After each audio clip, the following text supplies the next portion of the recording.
సభాధ్యక్షులు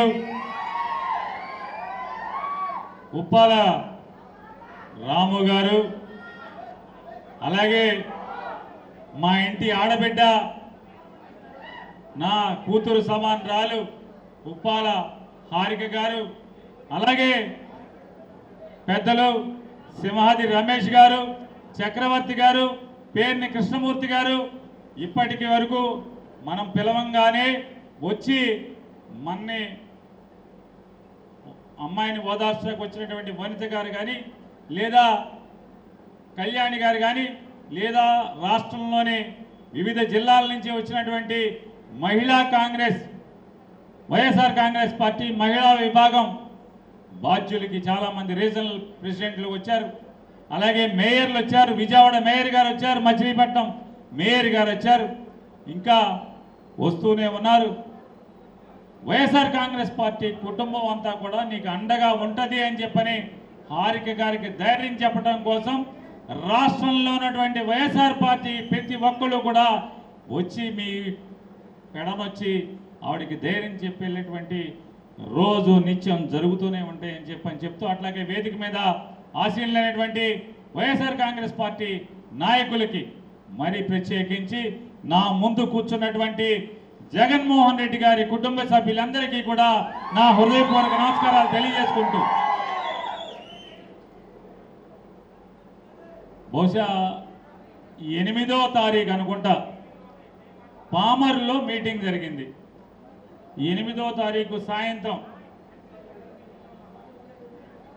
క్షమించాలి, parliament YSR Congress party Machilipatnam parliament అబ్జర్వర్గా జగన్మోహన్ రెడ్డి గారి తరఫున పార్టీని ఇక్కడ బాధ్యతలు చూస్తున్నటువంటి జట్టి గురునాథరావు గారు కూడా వేదిక మీద ఉన్నారు. వారికి కూడా నా నమస్కారాంజలి తెలియజేసుకుంటూ, అలాగే 8వ తారీఖున మధ్యాహ్నం పామరు ఇవాళ ఎలా అయితే పెడంలో జరుపుకుంటున్నామో 13వ తారీఖున 8వ తారీఖున పామరులో మీటింగ్ జరిగింది. ఆ మీటింగ్లో నేను చాలా సుదీర్ఘ ఉపన్యాసం ఇచ్చాను. ఎవరిని, ఏ వైఎస్ఆర్ కాంగ్రెస్ పార్టీ కార్యకర్తని రప్ప అని అనద్దు, అనద్దు, అది సభ్యత సంస్కారం కాదు, అనబాకండి అని చెప్తూ, ఎందుకు అనాలయ్యా? మనకి కష్టం కలిగించాడు ఎవడన్నా, అవమానం కలిగించాడు ఎవడన్నా, దుఃఖం కలిగించాడు ఎవడన్నా, మన ఆస్తుల్ని ధ్వంసం చేశాడు ఎవడన్నా, మన నిలువు నీడ లేకుండా ఎవడన్నా మన ఇల్లు బద్దలు కొట్టాడు, అట్టు పెట్టిన వాడికి 10 అట్టులు పెడదాం, దానికి నోటితో చెప్పక్కర్లేదు, చేసే రోజు చేద్దాము అని చెప్పాను. నేను ఎవడన్నా నరకమని చెప్పానా? 8వ తారీఖు మాట్లాడితే 12వ తారీఖున తెలుగుదేశం ప్రభుత్వం దాంట్లో ఆ వీడియోలో చిన్న మొక్క కట్ చేసి దాన్ని వాళ్ళు డబ్బులు ఇచ్చి పోషించేటువంటి ఛానల్స్ అన్నిట్లో పొద్దున్నుంచి రాత్రి దాకా నా బొమ్మ వేసుకుని ఆనందపడ్డారు. పొద్దున చర్చలు, మధ్యాహ్నం చర్చలు, రాత్రికి చర్చలు. తెలుగుదేశం పార్టీ కార్యకర్తలతో రాష్ట్రంలోని మహిళలే కాదంట్లా, కాదే పచ్చ మహిళలతో నన్ను తిట్టించి రాష్ట్రంలోని మహిళలంతా కూడా ఆ పేరునాని మీద అగ్గి మీద గుగ్గిలం అవుతున్నారు. ఆయన బూతులు తిడుతున్నారు. బూతులు తిడితే నన్ను బూతులు తిట్టించి పెడతాం.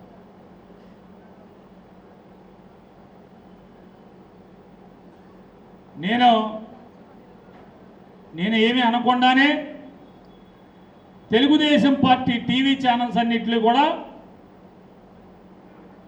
నేను తల నరకమన్నానని, చీకట్లో నరికేసేయండి అని చెప్పి అన్నానని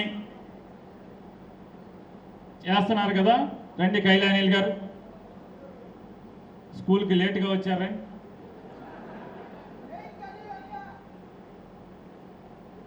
నేను ఒకటి, ఎవడెవడైతే ఈ తెలుగుదేశం పచ్చ ఛానల్స్ ఉన్నాయో వాళ్ళకి, ఎవడెవడైతే తెలుగుదేశం పార్టీ ముసుగులో నన్ను ఇష్టారాజ్యంగా మాట్లాడాడో వాళ్ళందరికీ నేను ఒకటి చూపిస్తాను. ఒక్కసారి బాబు ఇయ్యి నాన్న ఇవన్నీ ఒక్కసారి ఏమై వేస్తున్నావా? ఈ లైట్ లేపుతాను కొంచెం, ఒక లైట్ అవుతా రెండు ఆపేది. ఆ భూతాన్ని భూస్థాపితం చేశానంట. చేశారా? చేస్తారా? చేస్తున్నాను అని చెప్పాను, చేస్తానని చెప్పాను. ఒక్క నిమిషం ఆగమన్నప్పుడు ఆగి మిగతా వాళ్ళు కూర్చోవాలి. అక్కడ అడ్డు కనపడదు అతనికి. నాకు అతనికి అడ్డు లేకండి, కొంచెం నాకు అతనికి అడ్డు లేకండి చాలు. మొదలు ఏం చెప్తున్నాడా అతను? ఎవరు ఆ చివరి మాట్లాడిన అతను? ఆ చివరి మాట్లాడినప్పుడు మొదలు మాట్లాడిన అతను ఎవరు? నారా చంద్రబాబు నాయుడు. అతని వయసు ఎంత? 75 నిండిపోయి 76లోకి వచ్చినాయి. ఏమంటున్నాడు అతను? భూస్థాపితం చేస్తాడు. ఎవరిని? జగన్మోహన్ రెడ్డి. జగన్ వయసు ఎంత? 50 ఏళ్ళు. 76 ఏళ్ళ ముసలోడంట 50 ఏళ్ళు జగన్ భూస్థాపితం చేస్తాడంట. ఈ సొల్లు కబుర్లు వీళ్ళన్నీ తిట్టచ్చు. జగన్ భూస్థాపితం చేస్తావా? నీ తరమా నీ కొడుకు తరమా జగన్ భూస్థాపితం చేయడం? మళ్ళీ ఏమంటున్నాడు చూడండి. పోయి ఏం చేసినా ఎవరు అడగలేరని ధీమాకొచ్చి ఇదే నాకు లాస్ట్ ఎలక్షన్ అంటావు. సైకోలు చెప్తున్నారు, వైఎస్ఆర్ కాంగ్రెస్ సైకోలు. ఒకటే చెప్తున్నా సైకోలు, మిమ్మల్ని అందరినీ భూస్థాపితం చేసే వరకు నేనుంటా. ఇంకెన్నేళ్ళు ఉంటారా బాబుడికి? 76 ఏళ్ళు వచ్చి ఇంకెన్నాళ్ళు ఉంటా?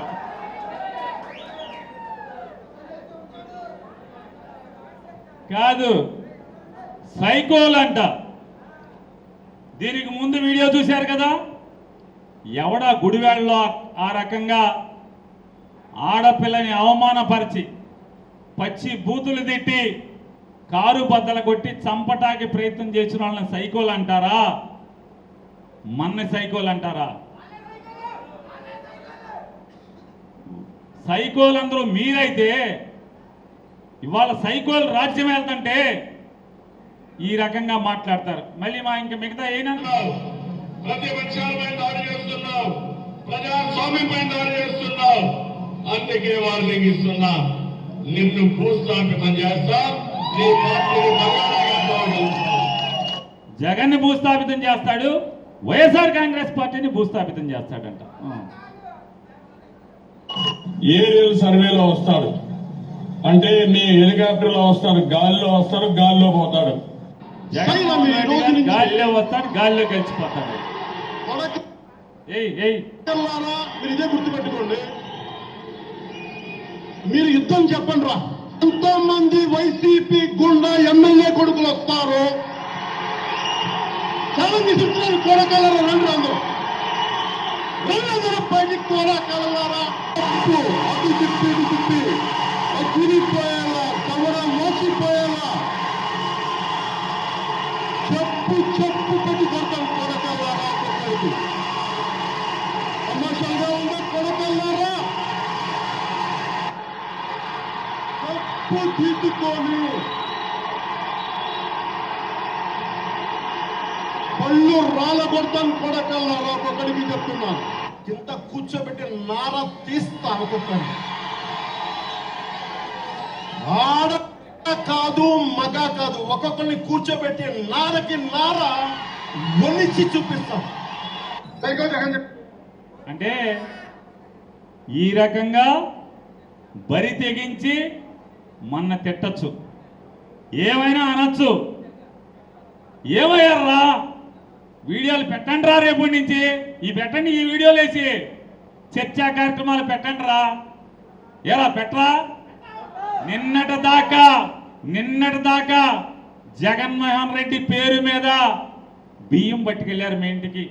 నిన్న ఒక్కరోజు పేరు నాని పేరు మీద బియ్యం పట్టుకెళ్ళారు కదా, వీళ్ళ పేరు మీద కూడా పెట్టి బియ్యం పట్టుకెళ్ళంటారా మీరు? వాళ్ళ బియ్యం రుచిగా ఉండవా? వాళ్ళ బియ్యం రుచిగా ఉండవా? జగన్ బియ్యం నా బియ్యమే మీకు రుచిగా ఉంటాయా మీ ఇంటికి పట్టుకెళ్తే? సిగ్గట్లేదంటారా దేవుళ్ళు మీకు? రే మీకేరా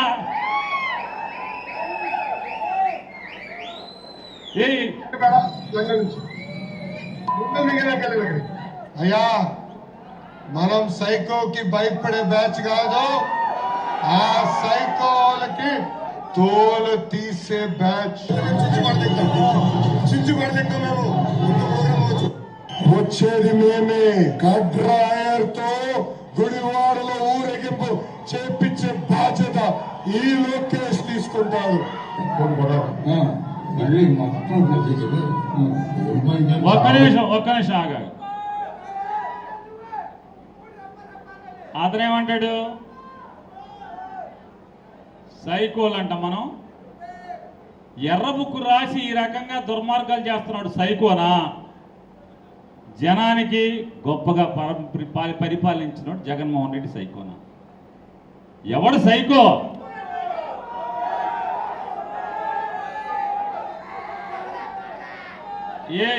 ఏమంటాడు?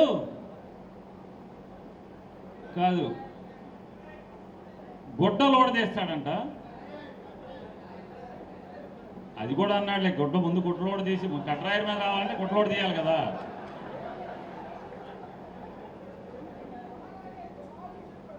ఇంకోటి లేదు, ఇంకోటి కూడా అన్నాడు, మేము గెలిచిన తర్వాత గన్నవరం వంశీని ఉచ్చపోయిస్తాను అని చెప్పాడు. పోనీ జగన్మోహన్ రెడ్డి గారు దిగిపోయిన కాడి నుంచి ఇప్పుడు అన్నోడు వాళ్ళ నాన్న ఎక్కిన కాడి నుంచి వంశీ పోనీ హైదరాబాద్లో ఉన్నాడు అనుకోండి, 5 నెలలు బెజవాడ జైల్లో ఉన్నాడుగా. రోజు వెళ్ళి పోయించావా జైల్లోకి వెళ్ళి? 5 నెలలు రోజుకి వెళ్ళి జైల్లోకి వెళ్ళి పోయించావా అని అడుగుతున్నా. ఎందుకు పోయించలా? మాట మీద నిలబడవా?